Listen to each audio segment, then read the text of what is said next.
All right, so let me get the presentation pulled up.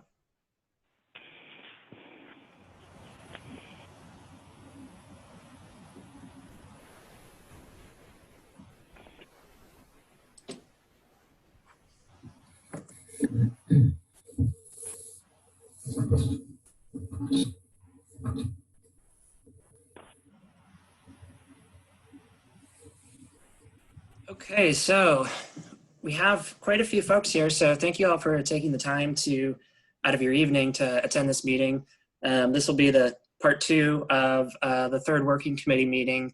We hosted one last night, and if you would like, you can go to YouTube and look at that one as well. It was mostly just a presentation of the previous public meeting survey data. And this is a really quick review of that survey data based on the we got 19 survey responses and 1 letter submitted evaluating the project materials. And based on the survey data, we received support from all of the proposals except for 1 by the survey respondents. The one that was not supported was permitting raising of small livestock, which included chickens, ducks, and rabbits. 56% of the survey respondents opposed this, and so we removed that from the plan. Now, for tonight's presentation, we're going to go over the implementation plan. We'll do a how-to on how to use the funding resources section, do some Q&A as time permitting, and then we'll move on to the next steps of the planning process. So what is the implementation plan? Since we've determined what should be accomplished over the next 10 years, we need to establish who needs to be at the table to complete an action or who might be helpful with completing that action. And so tonight we're going to review the implementation plan by reviewing the action steps and who may be responsible for them. We've also included a glossary of resources village leadership may be able to take advantage of to facilitate completing those tasks. And also, we will, after this meeting, complete a feedback form that was included in your packets that I delivered to you all. If you don't have it, then you can email me and ask for that, and I'll send you a copy. And so the purpose of this is to help us prioritize the actions in the plan. And I'm going to go over all of these pretty quickly. There are 51 actions, an hour and a half. So don't sweat it if you miss anything, any of the detail, just because this will be in more detail in the plan itself. And if you're following along in the packet that we had sent out, this is starting on page 30. So for the first set of actions, adhere to the recommended land uses, develop regulations, enhance small town character, and adopt commercial and residential design standards. These are going to solely be the responsibility of village leadership. And so the village council will have to approve changes to the community zoning code in order for those to take effect. For action 4, create opportunities to facilitate home repairs. The village can refer residents to the identified funding resources when enforcing code violations or zoning violations. And property owners are also able to take advantage of these programs when they're available. Then for action 5, implement a rental housing inspection program.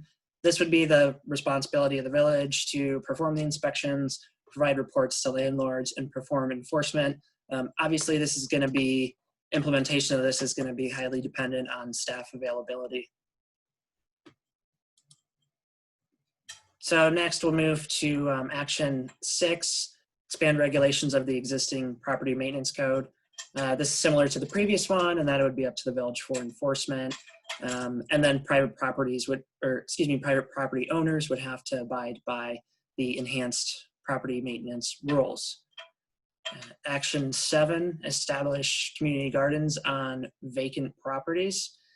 This could involve a number of different parties. The village can coordinate land acquisition of vacant land with organizations like the Central Ohio Community Improvement Corporation, or I'll just say COSIC from here on out, to develop community gardens. The village could also start gardens on its own properties that it currently owns.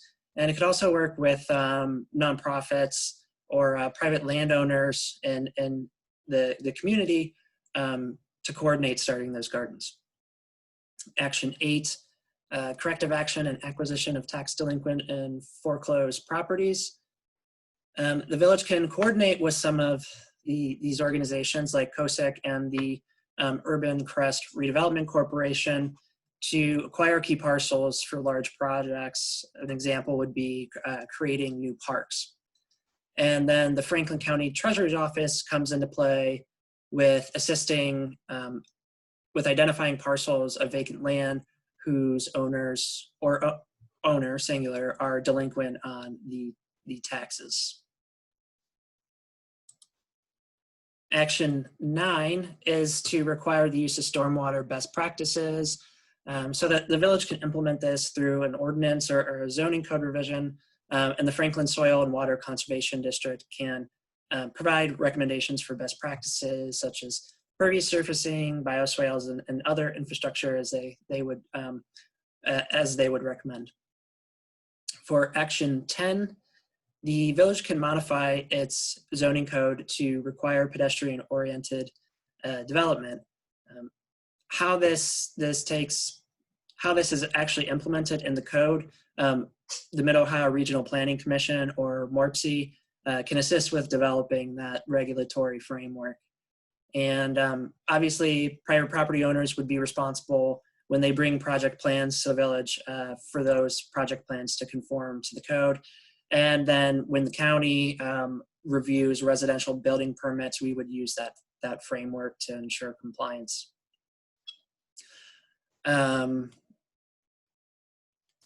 So then Action 11, encourage energy efficient and accessible for all designs. Again, MORPC is going to be a resource actually that pops up quite a few times in this. And so they can provide recommendations for building design that make new large-scale developments sustainable and environmentally sustainable and accessible by all persons of every ability level. And then Action 12, support small business development. So the village can collaborate with a variety of regional nonprofits and government agencies. What we have listed here is the Columbus Urban League, Economic Community Development Institute, and the State of Ohio's Minority Business Assistance Center and Small Business Development Centers. All these organizations offer a variety of programs that aim to jumpstart private enterprise in underinvested communities. Also, we have listed the Grove City Chamber of Commerce. Participation with the Chamber of Commerce could lead to networking, marketing, and investment opportunities for the village. Action 13, implement the recommended land use map for residential uses. The proposed land use map, it really should be kind of the guiding vision for the village and private property owners for when taking under consideration rezonings and where new types of development are appropriate. Then last one on this slide, Action 14, permit interspersed residential and commercial uses in key corridors. In order for this to be accommodated in the village would have to create a new zoning code in order to accommodate this type of land use. Action 15, commemorate historic places. The village can partner with a couple of different organizations in the Central Ohio region to assist with this. That would be the Ohio History Connection, Columbus Historical Society, and Columbus Landmarks. Action 16, enhance the community sense of place through public art installations. This can be the village partnering or using their own property for public art installations, or partnering with private property owners, and then commissioning public art projects with artists in the region. There's funding available through the Ohio Arts Council for these kinds of activities.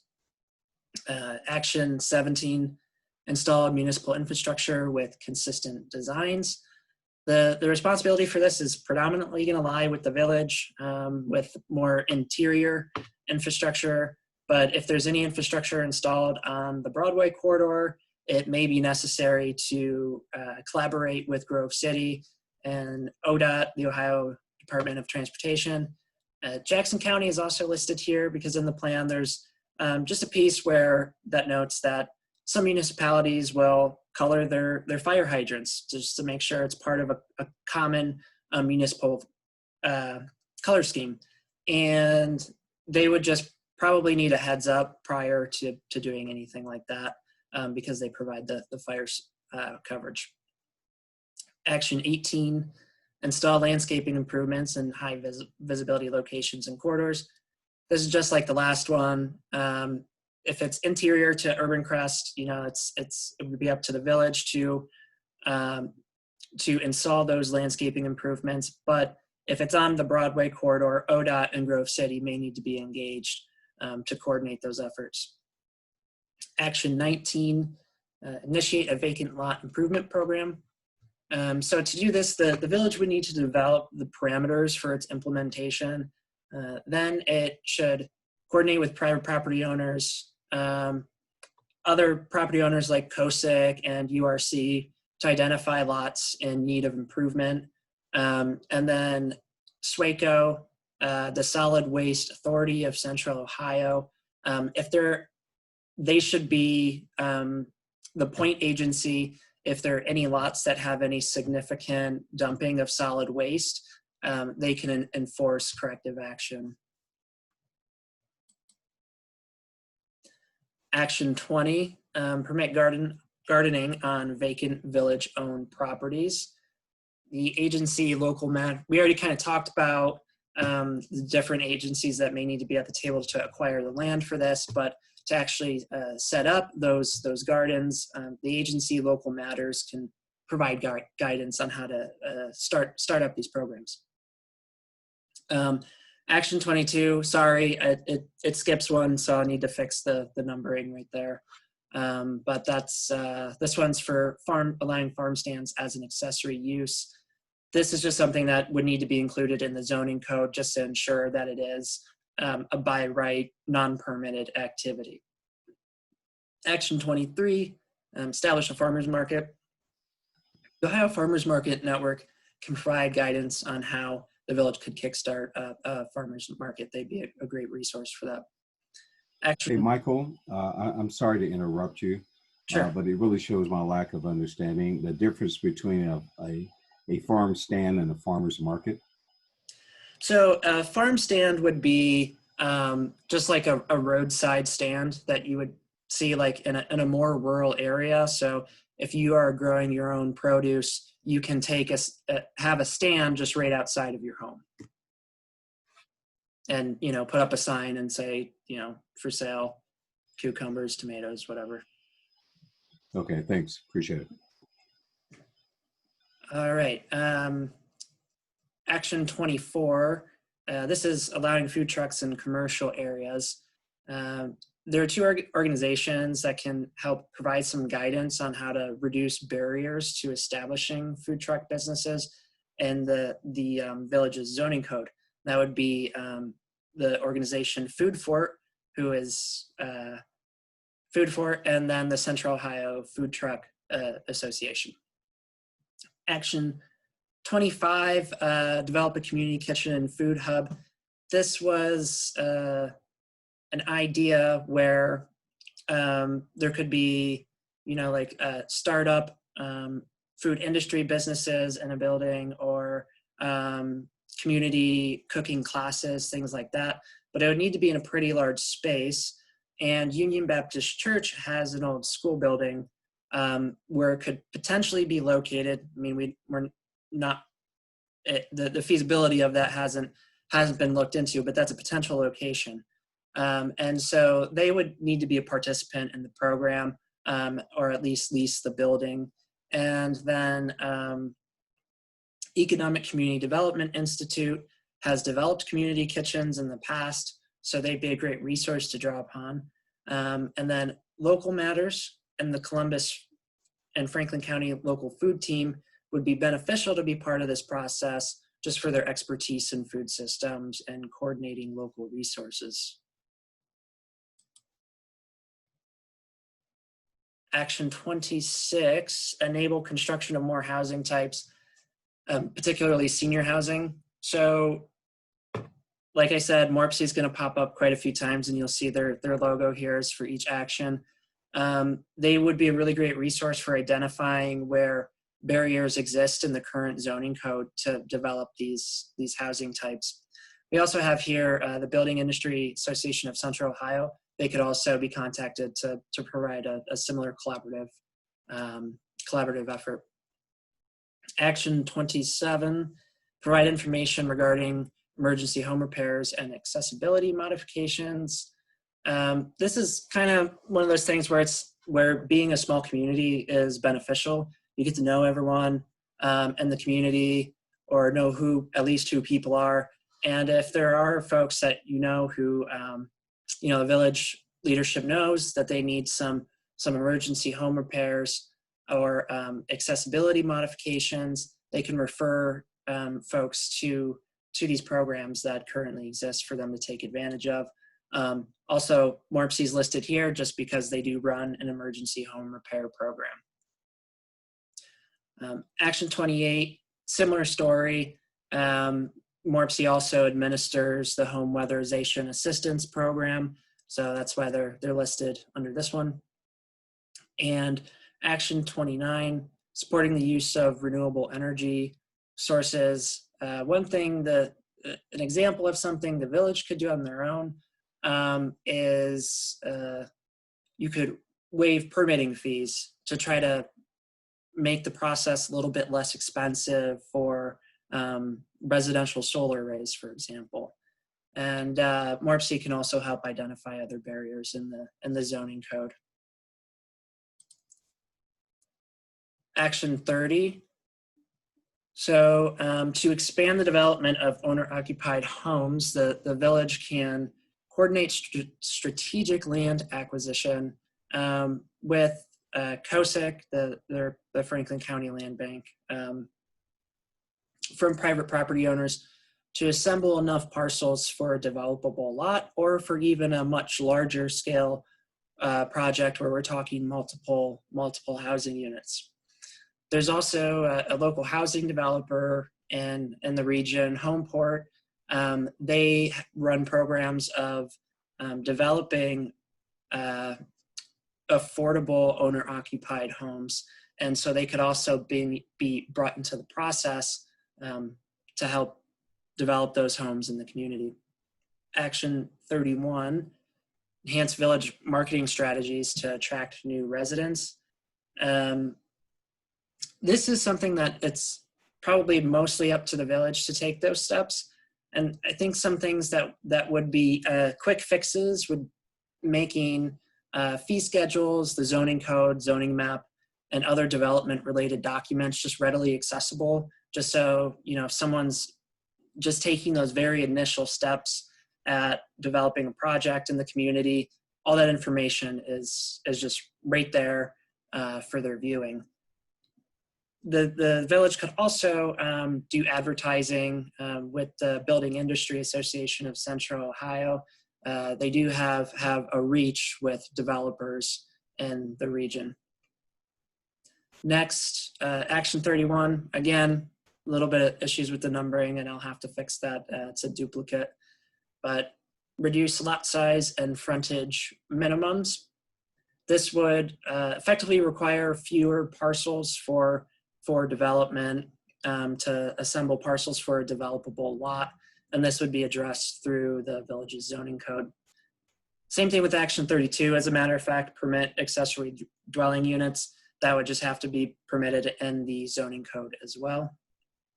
And last here, Action 33, consider incentive programs for the development of housing for all incomes. This could be something like waiving permitting fees, providing density bonuses, or even tax increment financing. The method for which would be, the village would have to decide which methods were the most appropriate for the community. All right, action 34 is to adhere to the sidewalk and multi-use path recommendations on the future infrastructure map. So MORPC is going to be a great resource for design of the multi-use paths and even sidewalks. And another party that the village will likely need to engage is private property owners. I mean, if you're building a sidewalk, that might require right-of-way acquisition, which would be basically the area from the side of the road a little bit, maybe 10, 15 feet into someone's front yard. You'd have to acquire the rights to have a sidewalk in that area. And if you're building a sidewalk across someone's driveway, you're obviously going to have to work with the owner while you're disrupting their drive. Action 35 requires sidewalks with multi-use paths, or require sidewalks and multi-use paths with new developments. This would require modifications to the village's zoning code, and it would obviously require the compliance of the developer when they submit their plans to incorporate those elements. Action 36, use pedestrian-friendly designs for major intersections and at strategic locations. For this one, there are a number of parties that would be involved. As is a frequent theme here, MORPC can be consulted for project planning and design assistance. And one thing, I think it's actually on the next slide, but that the plan talks about is installing a stoplight somewhere on the Broadway corridor. And so if that occurs, you're gonna have to bring Grove City and ODOT into the mix. And probably also give a heads up to the county engineer's office as well, just because the county does maintain a number of roads on the periphery. Action 37, establish a safe walking routes program. Something like this would be like exploring a safe routes to school program. And so, MORPC can provide design assistance with this. And you would want to coordinate with Grove City on this for access to, for example, the elementary school across Broadway. And then ODOT actually they have a funding program for this, so that'd be a resource to tap into. And then, okay, we'll move on to the next slide. This is, these two actions are for transit. Action 38 is to initiate improvements to the bus stop located at Central and Broadway, or if a stoplight gets installed, it would probably make sense to install it as close as you could, or use the bus stop as close to that intersection as possible. And so obviously you'd have to start with CODA, start the conversation with CODA about making those upgrades to the bus stop. But then you probably would want to contact Grove City, in part because it would be affecting a bus stop on their side of the street, and also hopefully to do some cost sharing for the project as well. Action 39 is provide information regarding mobility programs. So as I mentioned earlier, with the community being a small community, residents with known mobility needs can be referred to CODA's Plus program, which is it's an on-demand transit program for persons with with mobility needs. Then action 40 mentioned this one a couple of times, but initiate installation of a stoplight along the village's Broadway frontage between 1st and 4th Avenues. As I mentioned, Morpsey, Grove City, and ODOT would need to be at the table for that, and probably just give a heads up to the county engineer's office as well. Then action 41, improve, repair, and maintain platted alleyways. This is solely going to be the responsibility of the village, although I would add probably the private property owner's icon right here, just so you can give people heads up and know that work is going to be occurring. Action 42, implement traffic calming at key locations. Morpsey can assist with, they have a program where they assist with the studying, planning, and design of those traffic calming devices. Action 43, consider a complete streets policy. Again, Morpsey, they have a whole complete streets program that the village could take advantage of if they ever wanted to implement a complete streets policy. All right, so action 44 is to preserve the natural space that's located in Southwest Urbancrest. This would really be something that this initiative would really need to be brokered between the village and those private property owners. You know, they would need to be compensated for it and consent to the use of that property for a natural space.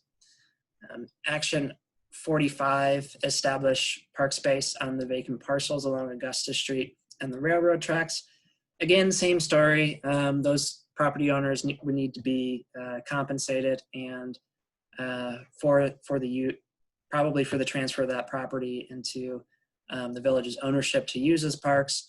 And then an organization like COSIC could help with acquisition of some of the parcels that are vacant and unused, and you know, potentially tax delinquent. Action 46, maintain and improve existing park facilities.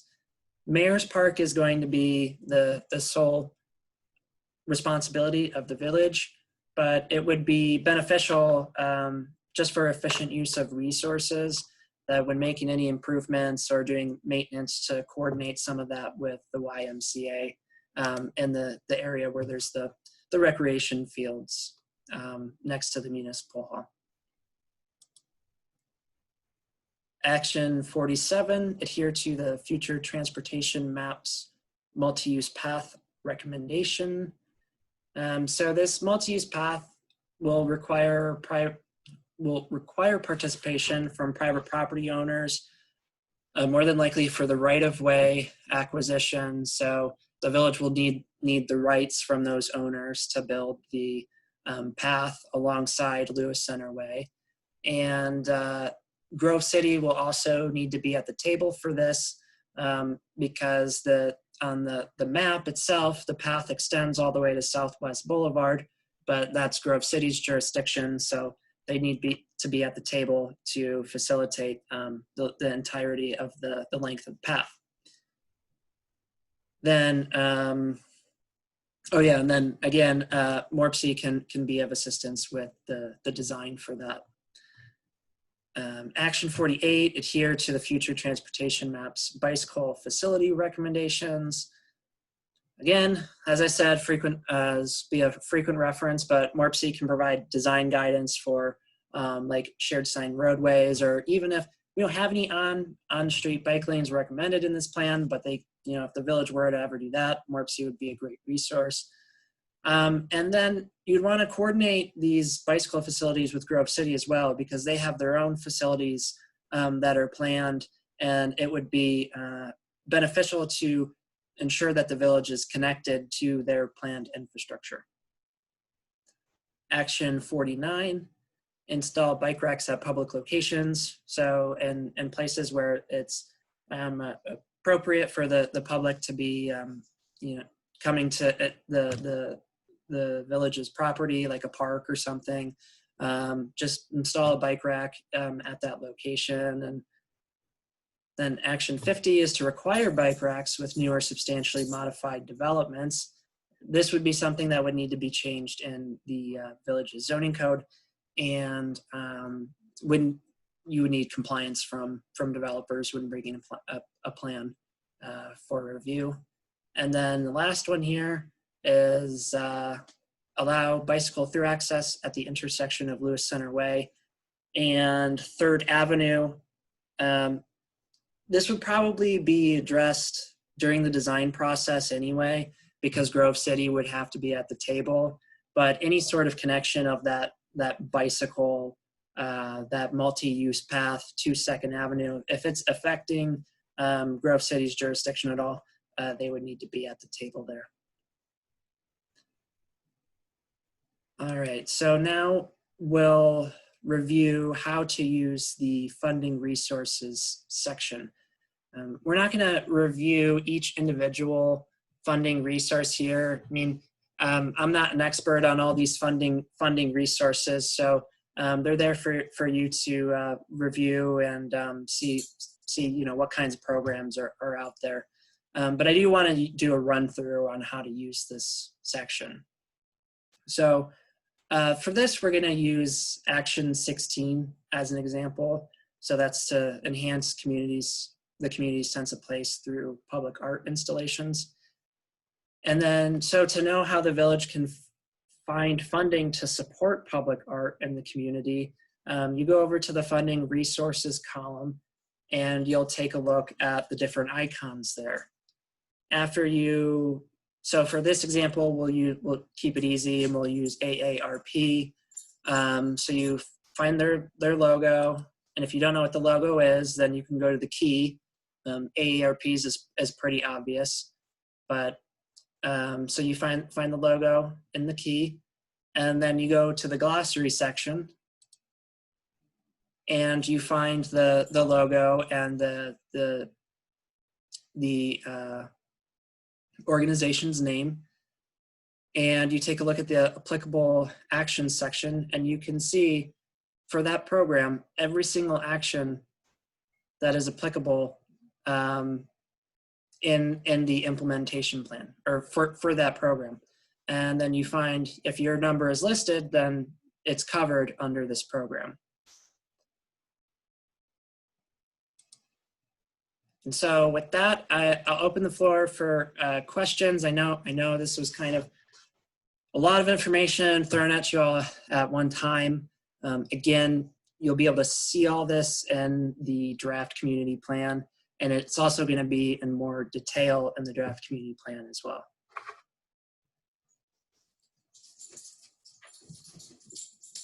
And just a note for those that called in tonight, if you do want to unmute your line to say anything, press *6 on your phone.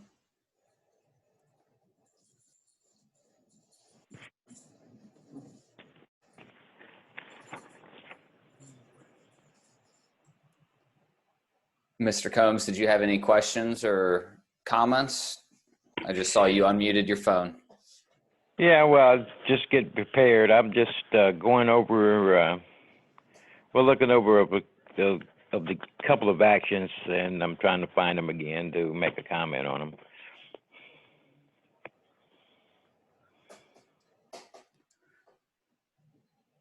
Let's see.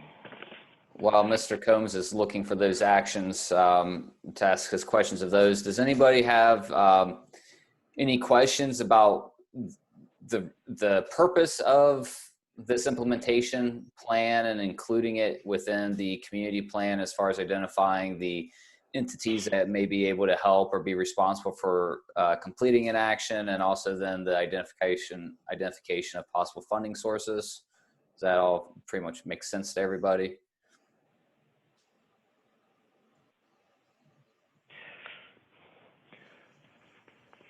Well, as far as that goes, this is Mr. Combs. As far as that goes, I see that it would be a lot of code changes to the Urbancrest code if we were to implement some of these actions. Yeah, there would be a number of code changes required for these. It would have to go through Urbancrest's own, your own public process with the Right. council and whatnot to be approved. Yeah. Yeah, so the actions don't include the very specific detail that you get into when you're actually looking at zoning codes. That would have to be that'd be a separate process. If the village wanted to pursue those types of revisions, there would have to be that full process to develop the specifics. Okay. Also, one thing to keep in mind with this list of actions, there's a lot of them here. And this is a 10-year plan, but not all of these are going to be completed. I mean, it'd be great if they were, but and this we'll get into this after the Q&A. But one thing that we're going to have you all do is tell us which ones should be prioritized. You know, where's the low-hanging fruit? What's going to have the biggest impact? So, yeah, not necessarily all of these will be completed. It's a fairly big list. Okay. But you know, it's up to the committee to let us know which ones are the ones that really should be completed.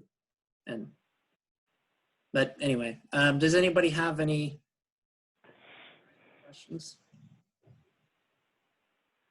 So I guess you're saying as far as all the actions, eventually some could be just taken out eventually, or as you say, would be rated lower on the list. Yeah, so like I said, there's a lot of actions here, and so we'll want to have the committee narrow it down, which ones are the most important and which ones would be, you know, the easiest ones to achieve. So Okay. yeah, Okay. there'll be a ranking system for them. Yeah, Okay. So all the actions will be prioritized as far as how Michael just described, you know, which ones are the low hanging fruit, meaning which ones can be accomplished with the least amount of effort, and, you know, then identifying the ones that may have the biggest impact to improve the community. But it's important to remember that all of the actions contained in the plan have been developed through this planning process. If you remember, the start of the planning process was looking at the current conditions within the community. Right. Then we looked at, well, what does the community want to be in the future? You know, what is the vision for the community in the future? Once we knew where we were and where the community wanted to go, that's when we started to develop draft action steps that could help the community achieve that vision. And then through our processes, you know, working committee reviewed the draft actions. Those were presented through a public meeting, and we collected the feedback from everyone on those draft actions, and we've revised those actions based on that feedback. So all of the actions, I would say, are important, right? They wouldn't be in here if they weren't important and have support from the community based on the based on the input we've received. However, to Michael's point, you know, this is a 10, 20-year plan. All of these actions may not be able to be carried out. You know, it takes resources to do most every action. There's very few things that don't take some type of resource, right? And so then it becomes a prioritization of those resources. Where does the village want to focus its energy? Where does the village want to focus any available funding that they might have? Where do they want to put energy towards applying for grants that may be available? Those types of things. Okay, I got you.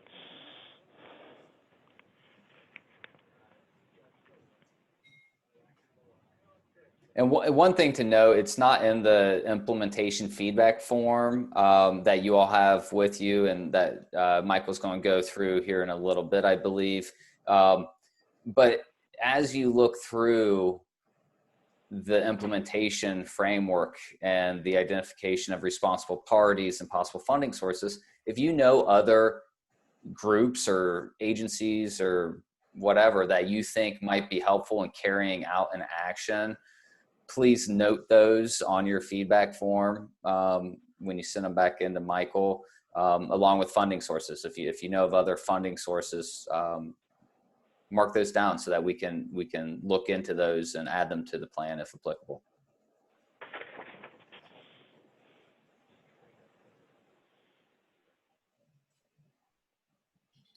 Any other comments or questions before we turn over to the feedback form?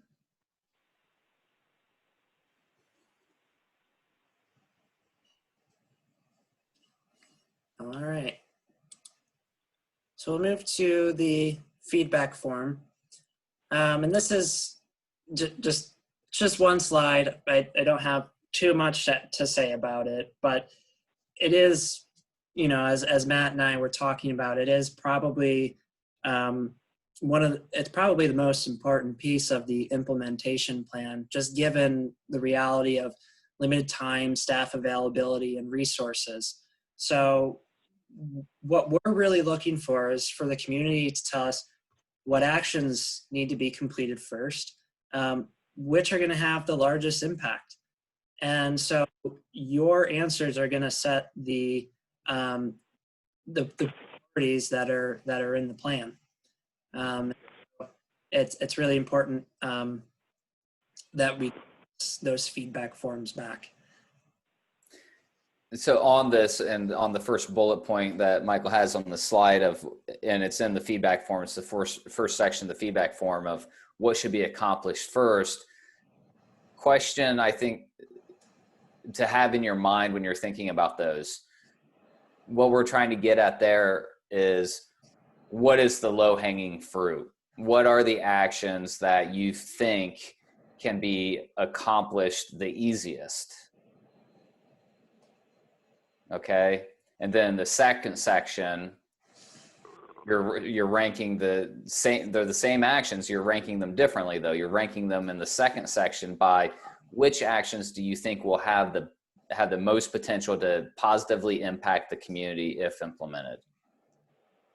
And then we can kind of put those two scales together, and we'll have to come up with a way to, visually kind of represent that probably next to each of the actions in the implementation plan. But that can be a quick way for the village to see, if people think that an action is both a low-hanging fruit and a kind of high impact action, well, that's one the village might want to focus on first, right? Because that's the best of both worlds. Kind of easiest to implement means kind of lowest cost, right? And highest impact. That's a great thing if those actions exist, or when those actions exist. So this just really helps the community identify what to carry out first.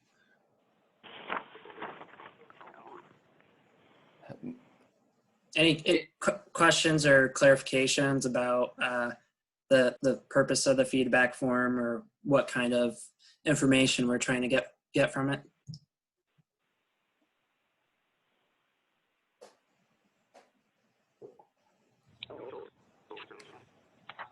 Yeah, on the feedback form, this is Cooley. I'm not too clear on how we put the numbers in on the action prioritization.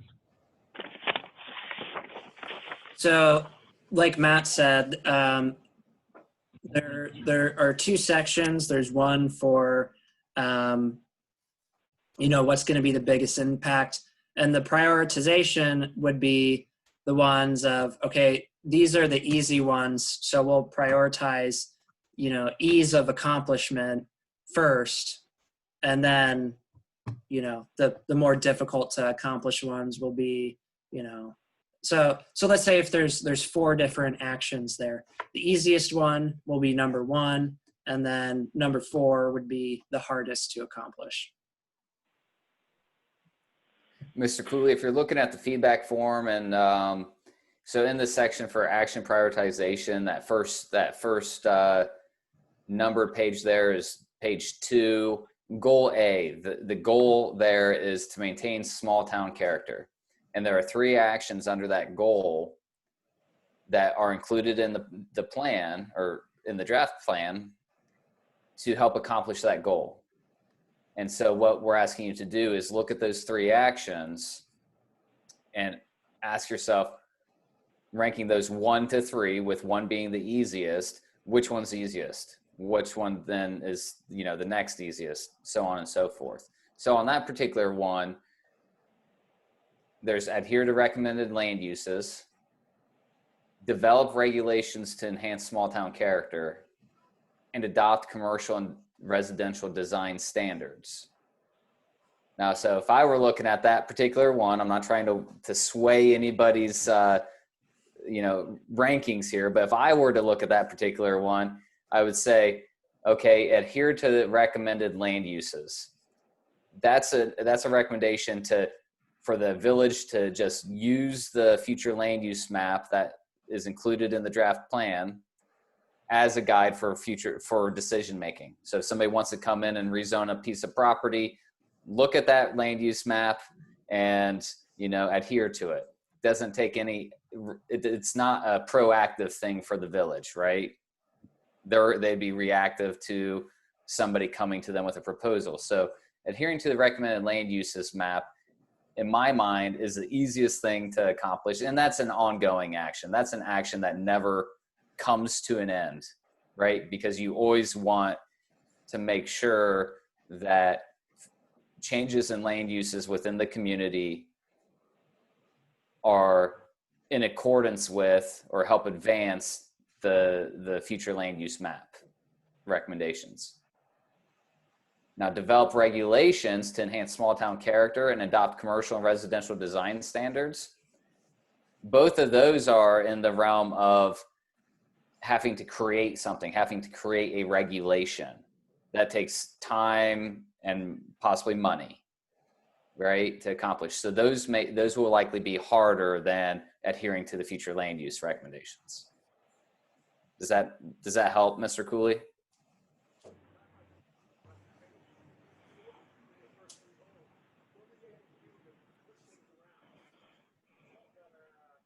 Can you hear me now? Yes, sir. Yes, that explained it perfectly. Thank you. Okay, great.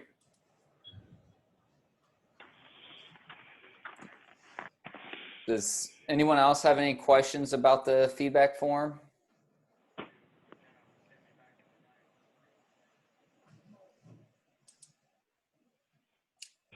So I think we'll move on to just the last piece here of what's next. So we would like to have the feedback form returned by January 21st. That's 2 weeks from today. And in all of your packets, I included a self-addressed and pre-posted envelope. And so you just put that in your mailbox and it'll, when you're done, and it'll just get returned back to us. Or if you want to complete it electronically or scan it and email it to me, however you want to do it, it's fine with me, just as long as we get it back by the 21st. And so moving forward, what we're going to be doing internally is assembling the community plan and then preparing for the third and final public meeting. This is, to be announced, and I think the format is to be determined these days, but you all will be informed of when we select time and date. And then following that meeting, we'll get those materials. We'll draft a final rendition of the plan, and then we'll take it to the village council for their adoption. And then the plan gets adopted and gets set in place. So, all right, Michael, is that all the slides for tonight? That's all the slides I have. All right, so we've got a few minutes here, so I just want to take everyone's temperature a little bit. It's been a quiet crowd, and I know holding these working committee meetings and public meetings virtually has been challenging just because we're not actually seeing each other face to face. We're not being able to interact really. So I'm just going to start calling out people here and just ask how you're feeling about things. So I see two lines unmuted. So I'm going to start with Mr. Cooley. Mr. Cooley, how are you feeling? What are you thinking regarding the community plan? Are you happy with what you're seeing being developed and put together here, with the process, those types of things?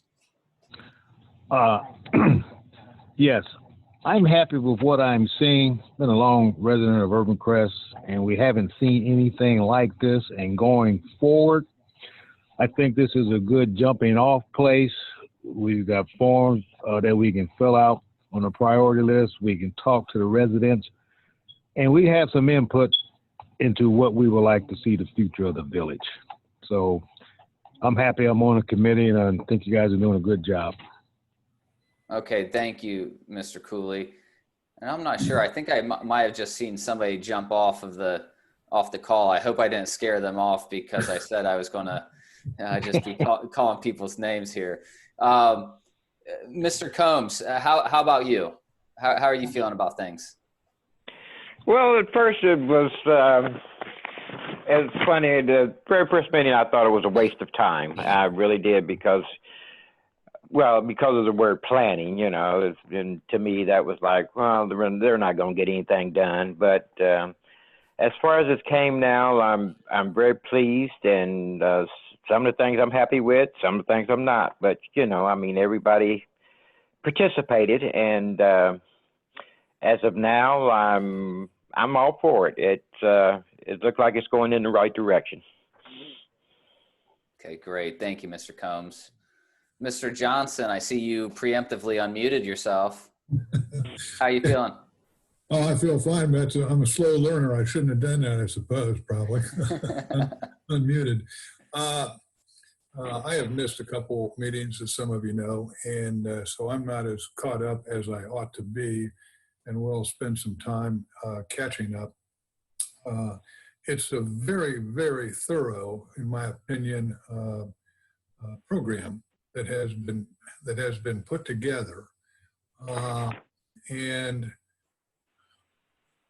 I understand, I think, at least on a broad form, what the members, the residents want. I'm not sure I understand what level of growth they have interest in, population-wise, and what they want to do growth-wise from creation of new jobs within the community in the form of whether it's office space or you know, the industrial park in the back there to the west has been very successful. You have a fabulous access point and accessibility to Central Ohio, which is the most dynamic part of Ohio. And you have terrific access off of 270 and 62. And so what I don't understand yet, and it's probably okay because it's this has been the community, what do the members of the community want to see for themselves for growth in the future? And the sense of neighborhood is very, very high up on the list. And where I'm not sure, and it's probably not due yet to happen, but at some point there needs to be, I'm going to call it a marketing effort of reaching out to the private sector and to the home builders, to the apartment developers, to the office building people, and retail. I don't know what level of retail you want. The community itself, from an access standpoint, is kind of a narrow access. It's off of 62. The vast majority of your access is going to be off of 62. And so you got to figure out how that works into the overall plan, because you don't have, I'm going to say you don't, in my opinion, you don't have real good access from other directions. 270 is a barrier. Some of the other access points from the west are, I'm going to say, secondary. It will probably stay secondary. So, you know, I'm not a resident, so my thinking is from a different vantage point. I'm in commercial real estate development and think of it kind of sort of from that kind of a background. But the work that the county and the committee has done is very thorough and very impressive. And one thing that I think I disagree with a little bit, at least at this instant in time, is I think it was Matt said, you want to hold the line on what these plans call for. And my gut reaction says, well, I'd listen to the people proposing a development, and it may need to be tweaked or changed or altered or thrown out or whatever. But I would have a little bit of accessibility or willingness to alter the plan if somebody could make it better, and hopefully that can happen. So anyway, I've babbled enough. I will do some significant reading and study and try to catch up and also go down and do another drive about, which I haven't done for probably 6 months. So. Great, thank you, Mr. Johnson. And that, I'm glad you actually brought up that point that about kind of stay the course, toe the line with the plan recommendations. Plans do have to be flexible, meaning if there's a development proposal presented to the village and their review of that, if it doesn't, the future land use map is a guide, right? It's a general guide of what the community has indicated that they're interested in. But if a development proposal is submitted to the village and that proposal demonstrates that the development will help to achieve the vision of the community in kind of a more broad sense and be a betterment to the community, then by all means, right? Like you don't want to turn away something because it doesn't strictly adhere with a plan when it's going to be a betterment to the community if it happens. So there does need to be some of that flexibility in there. And the plan isn't regulatory, right? So it's a policy guide. It helps provide some perspective to decision makers of what the community has indicated they're interested in and would like to see. So, but thank you for bringing that up. And I didn't mean it in a critical fashion. I meant it in a collaboration kind of a fashion, because you can go to any city that you want, or township or whatever, and the ones that listen to the opportunities presented to them and negotiate and work on it, and it happens all over town, and all around the country for that matter, that tweak something, the developer changes something, the municipality says, well, that's not all bad, let's absorb some of that, blah, blah, blah. So I think you have seen it in your world. Very regularly. Yep, absolutely. Okay, thank you. Like I said, I wasn't trying to be critical. No, it's all right. It wouldn't be the first time that somebody's pointed out to me that I'm a little too strict sometimes. So. Mr. Larkins, I just saw you unmuted your line. How are you feeling? Good to see you on the call here again tonight. Yes, I've just been sitting back listening a little bit tonight. I wanted to ask about the deadline for the feedback. Myself being a representative of the residents of the village of Urbancrest, I would like to maybe have a little more time if we could get it, so I could personally talk with some of the longtime members, residents of Urbancrest, see how they feel about some of the things that are on the feedback form, since I do represent them. Some of them might not feel comfortable sitting in back feedback like we got from the last time. It was not much participation from the village, but maybe if they talk to us village council people or some of our leaders of the village one-on-one, they might be a little more conducive to letting us know how they really feel and what is priority for them. Right. Because that's who's going to affect the residents here. And I know personally some that, I don't want to fool with that form, and I don't understand this, I don't understand that. And, 2 weeks just doesn't seem to be enough time for for me to do what I would like to do, again, with the residents that I would like to reach out to. I was just wondering how you felt about it. Yeah, so I really like that idea of you speaking to residents about the priorities that they have and that they see. One thing I'm wondering how you would feel about doing the feedback form, because what we're looking for right now is the working committee's guidance on some of this stuff and the working committee's input. From your perspective. Now, Okay. when we get to the public meeting, so after the working committee meeting, we will, put together a draft plan, which is a combination of all of the documents basically that everyone has seen throughout this process. There'll be a current conditions part of it. There'll be a visions part. There'll be the goals and action implementation table. It all gets put together in one document. When we go to the public meeting, that is one of the things that we can do at the public meeting is to ask for their feedback on priorities. And I think we always have at least a 2-week time period after the public meeting. And I mean, we can extend that out. I'm wondering, would you be okay with that being the time after the public meeting of talking to the residents yourself and getting some of their thoughts and maybe encouraging them to complete the feedback? Because as you pointed out, we didn't get we didn't have nearly as much feedback this last time around for the public meeting as we had from the first public meeting. Right. I think largely because of virtual nature of it. I think the time of it during the day affected people's participation, those types of things. But I guess, I mean, I'm open to hearing your thoughts on that.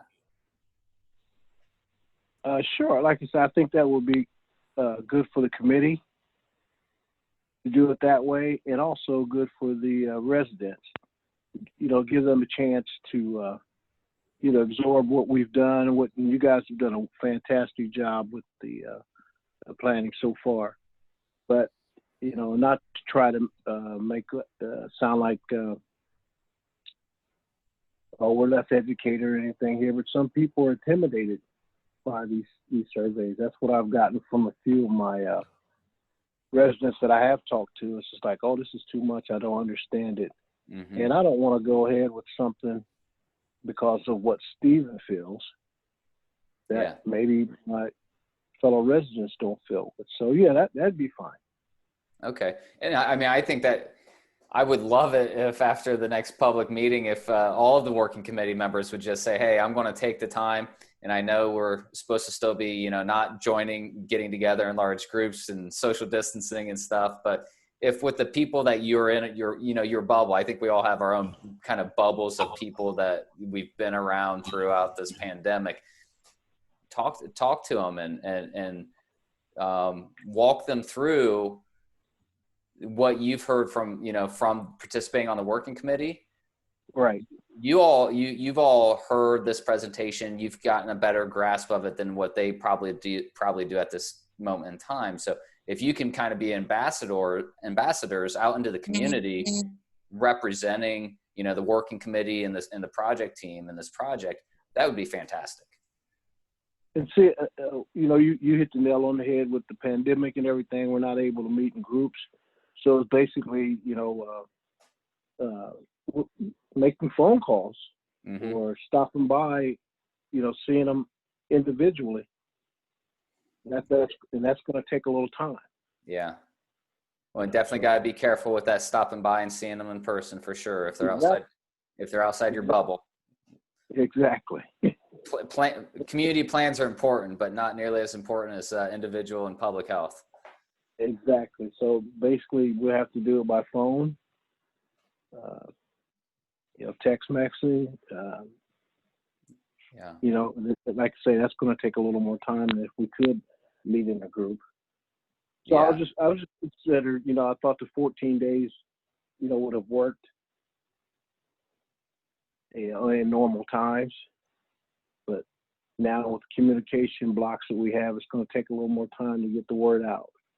Yeah, I think that's okay. When we don't have the date of the next public meeting determined yet, but we'll get that public meeting done, and then we can definitely be flexible with that time frame after the public meeting for feedback forms, just to make sure we do hear from residents and what they feel are the priorities to them. Sounds good. All right. Thank you, Mr. Larkins. Well, Tashia, you've unmuted your line, so you're next. I did. I was going to jump in with what Mr. Larkin said about getting the word out, and that was, for the public meeting. Social media, I've been using that to like get the information out to people because people are using social media a lot more now, and so I've just been putting things in the Urbancrest group, in the younger people's Urbancrest group, just trying to get the word out there to my neighbors and such when I see them walking, because people are doing a lot more walking. Yeah. So if you can just holler at them through the window. You don't even really have to get up on them. So I was hoping that would get more surveys turned in. However, I do think that the plan is coming together nicely. I'm glad that the community members are, wish it was more of an outcome or turnout, but I am pleased to see that there are, I think I saw 13 or 14 people at the last community.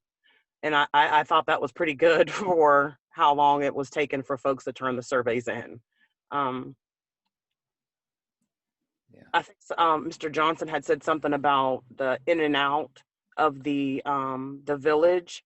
And I think that was one of the things that the residents were pretty adamant about opening up Urbancrest to be like a throughway, to have more entry points for the commercial drivers or for more traffic. And I didn't know if you had read that in the handouts or anything, so I was just bringing it up to you. Yeah, as far as being a big concern of becoming a throughway. Yeah, that definitely came up, and so there was a recommend or a draft action to open up. It was either to open up 2nd or 3rd Avenue at Lewis Center Way, and based on the feedback we've received, that recommendation has been removed. So not recommending opening up 2nd or 3rd, which should keep the village still kind of isolated, if you will, from some of that heavier cut through traffic that you would have gotten if one of those roadways had gotten opened up. We did include we did keep in the plan, or add to the plan, an action to add a shared use path gate though of some type at like 3rd Avenue, so that there can still be bicyclist and pedestrian accessibility if a shared use path went in along Lewis Center Way and went to the south, which eventually leads through the new development there in Grove City at the old racetrack, not Scioto Downs, but the old racetrack there, and eventually to downtown. So hopefully, that's something that people will appreciate seeing there.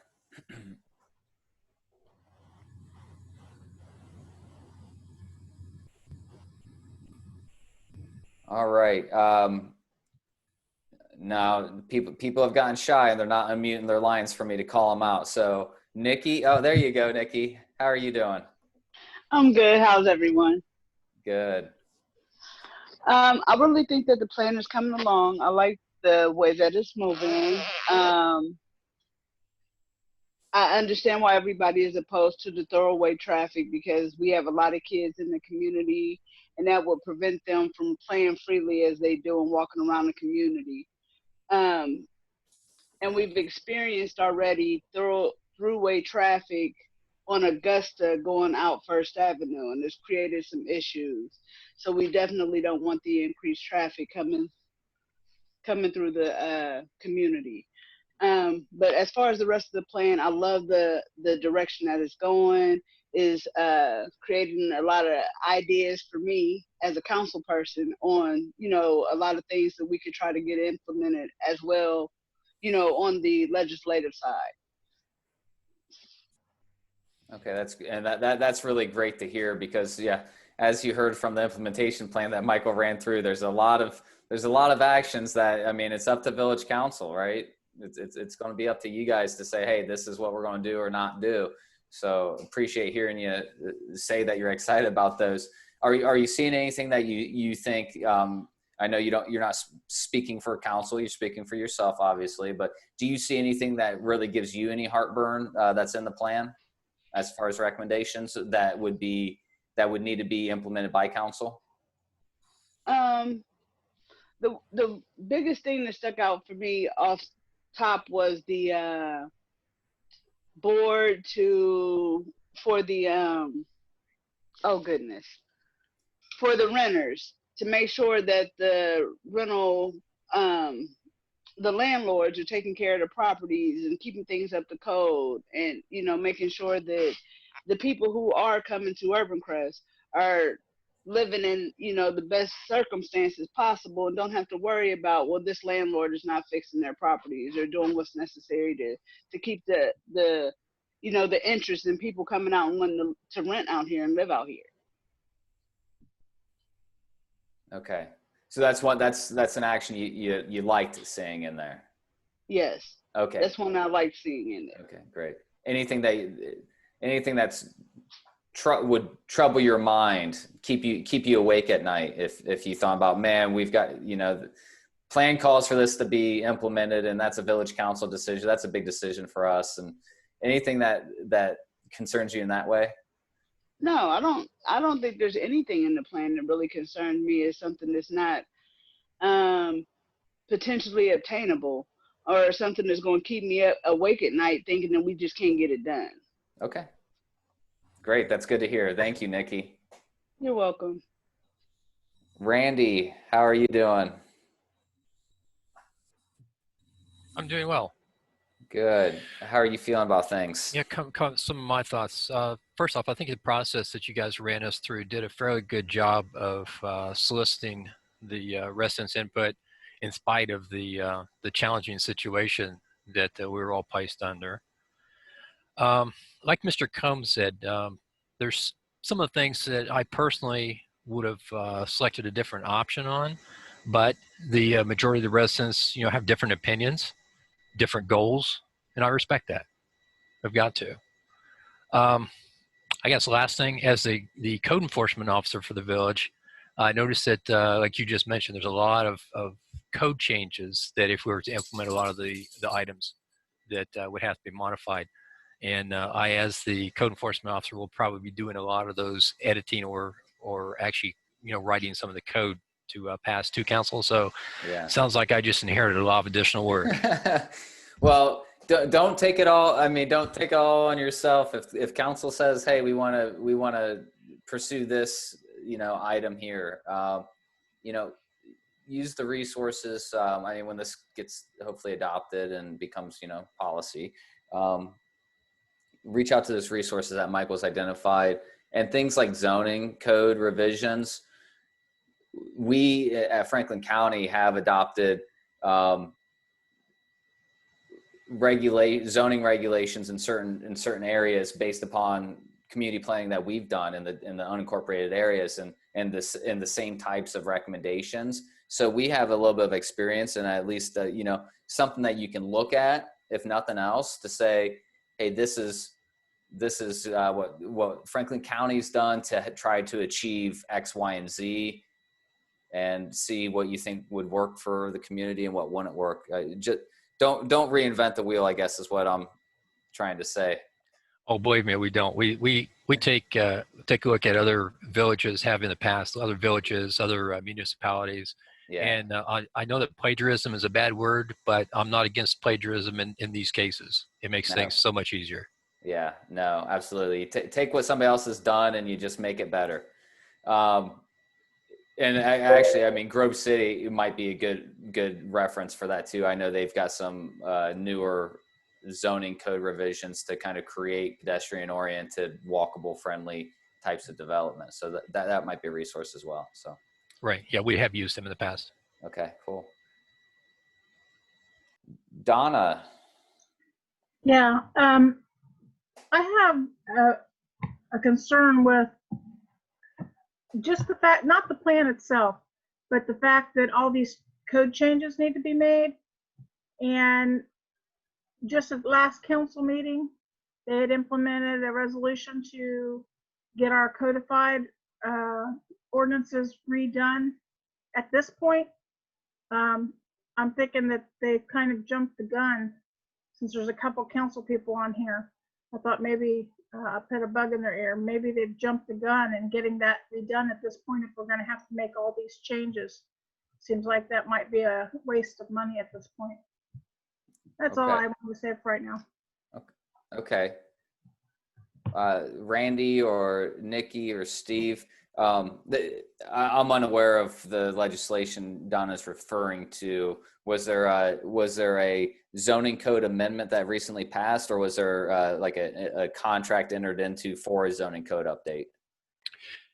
It wasn't code changes. It was actually the approved to allow the village to go into a contract with a company that will review the current code against the Ohio Revised Code since the last time that since a major review of our village code has been completed, and see if we're missing some of the items from the state that should be there. And basically just an overview of what they consider the standard code, and then adding in some of the items that the village has already passed. Okay, so that's the codified ordinance, which addresses more than zoning, right? That's correct, right? Yeah. The zoning is just one chapter out of about 15. Yeah, right. Okay. So not specific. That's more of a legal review of the current codified ordinance to make sure that the village is addressing the things that they're required to address by statute. Correct. Yeah. Okay. Which is different than the kind of actions in here that the village would want to. A lot of communities do contract out large code revisions, zoning code revisions to planning firms to work on, and those firms would do a full assessment of the code or whatever, and then develop new language and that type of stuff. So that's one route that code revisions can go. Or Randy, you can drink a lot of coffee and just get the pen out. Yeah, for Donna does have a valid point. For the actual council, the elected council members on here, for them to consider that as far as at this next meeting, if that should continue as is. We were already in the process of reviewing some of the code anyway. Yeah. And making some modifications. Okay, great. Mr. Williams or Tanya, how are you two feeling?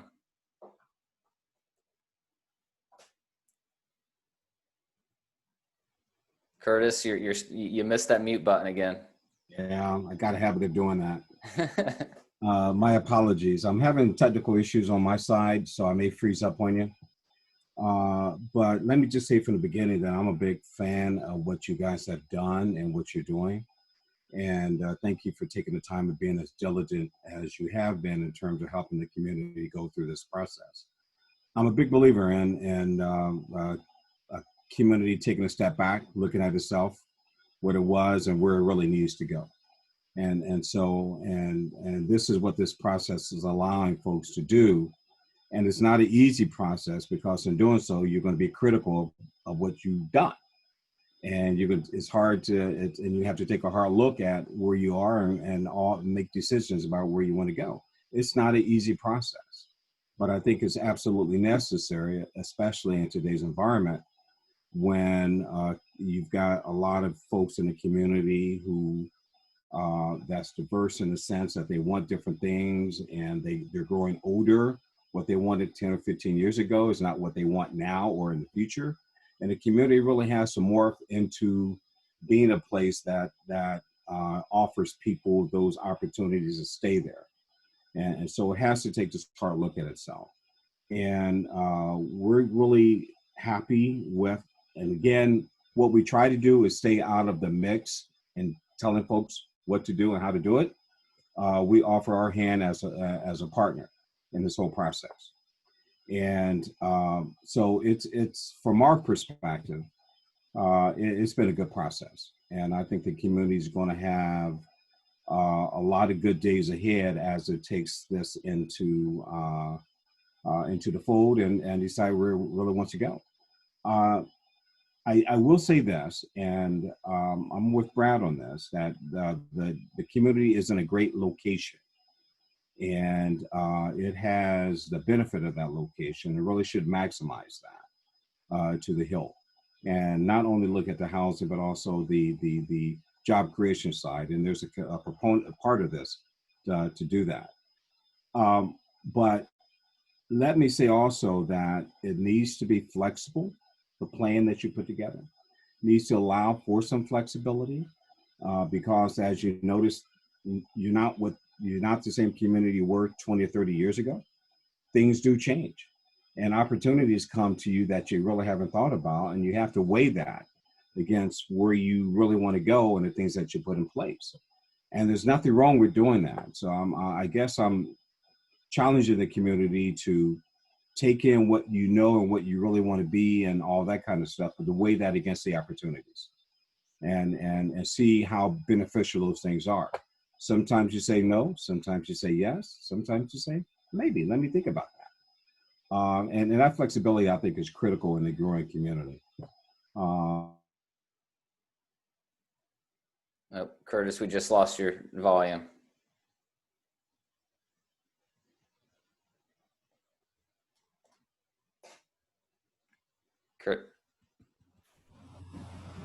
Curtis, we can't hear you. See, break it down. There you are again. Sorry, we missed that last. Oh, now you're out again. All right. Hey, Michael, I think Curtis brings up a good point about, I mean, you know, echoing what Brad's comments were about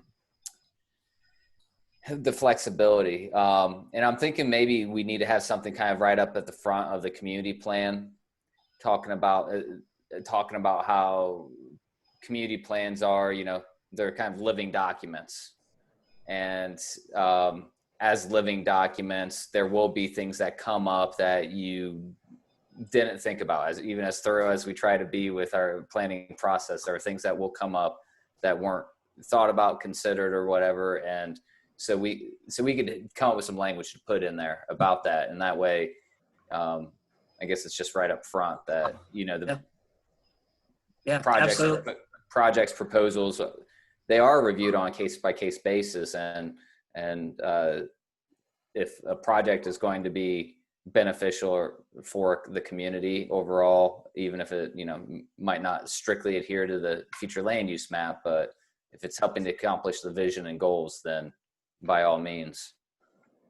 Yeah, absolutely. I mean, it's a lesson that's repeated itself over and over in history, in planning history, where very inflexible community plans and inflexible zoning codes have, you know, unfortunately, some communities have lost out on some really great opportunities because of that. So yeah, that's a great point, Curtis, and we'll make sure to include that right from the get-go.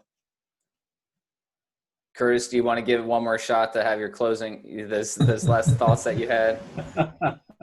No, I think you guys got the gist of it, but I appreciate the opportunity. And again, I want to say that I'm appreciative of the time that the community has put together to really consider this and to weigh in.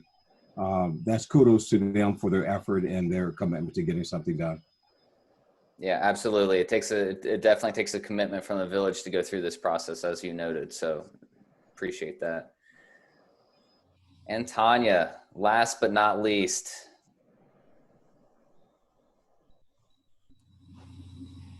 I'm starting to think that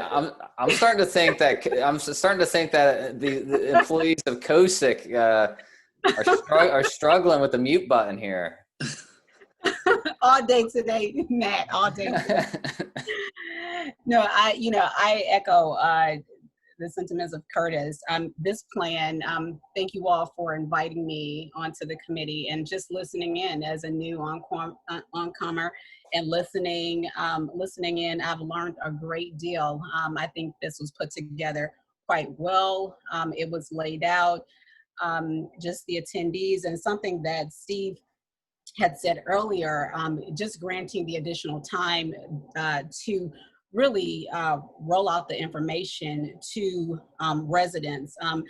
You know, just coming into Central Ohio, and I'm from that state of North, and just familiarizing myself with everyone, and just listening to communities as we're developing throughout Central Ohio. It is so imperative that you have your ear open and have it to the ground, listening to the needs of the community. And that's so important. And we're always at a high level of development, planning, and sometimes we're so in planning mode and we want this and we're talking amongst each other at the high level. We forget really what the residents really need and what they want in the community. And we want our, you know, our intentions are well, but we still have to go back and we have to step back. And as Curtis said, you know, take a look at what has been done. And sometimes, you know, it's not a comfortable position because other individuals have put these things in place. So going back, taking a look at things and giving the residents an opportunity to understand the plan that's in motion, all of the time that has been spent, but more importantly, their buy-in, but also, you know, how it's going, they need to understand how they can benefit and how it's going to affect their lifestyle and how they're going to move forward. So that's one of my things is that, you know, really having the community to understand, to welcome the plan. Everybody is not going to be happy, but you know, for the most part, what they can see that their real life is part of this development plan, you know, it makes a difference. So. Thank you, Tanya. So that took us right to our stop time there. So that worked out pretty well. So I'm just going to reiterate what Michael's last slide was. If you all can complete your feedback forms, and again, that's from your perspective of what you think the low-hanging fruit is, the high-impact actions are. If you could return those forms to us, then Michael's going to start putting together that draft plan. You know, get all this stuff together into one document, and then we will be. I believe we'll be sending that draft document to all the village council members to give them an opportunity to take a look at it before we then plan our final public meeting. And at that final public meeting, there'll be a presentation of, you know, what is the plan? Why is this important to the community? And then also ask for their feedback on the priorities. And at that point, I think again, we can be flexible with the time on how long we leave that priorities survey open to allow you as working committee members to talk to your friends and family and those you know in the village to get as much feedback as we can. So thank you all for bearing with us, sticking it out here. Really appreciate it, and hope to talk to everybody soon. Thanks, everyone. And like Matt said, thanks for taking the time out of your evening to attend this, and we'll hopefully talk to you all soon. Hey, thanks, guys. Thanks. You're welcome. Have a good night. Good evening.